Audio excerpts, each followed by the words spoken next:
In this video, we're going to show you how to replace the variable valve timing solenoid on your Hyundai Sonata. Lift the plastic engine cover straight up, pop it off the grommets, remove the connector on the variable valve timing solenoid, use the push button on top, push on that, pull straight back.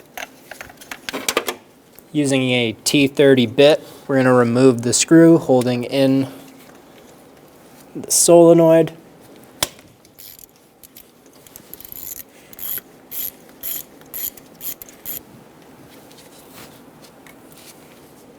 Remove the bolt.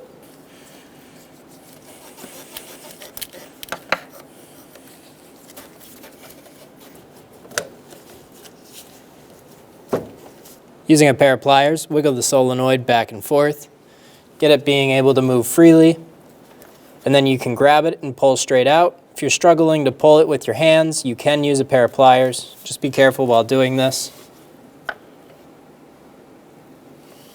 And then remove the solenoid.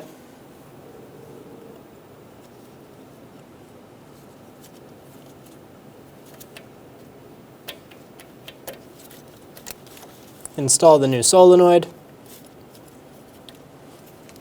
Make sure that it is fully seated. Install the bolt. And snug it down.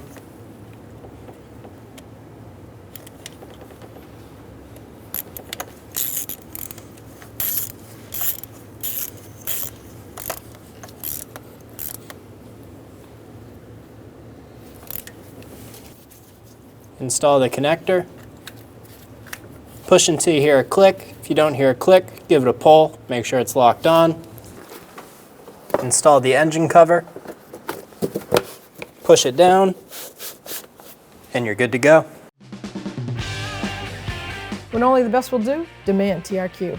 The only company that lets you view before you do. TRQ is committed to offering the highest quality aftermarket auto parts that are engineered for peace of mind. Thanks for using and viewing with TRQ.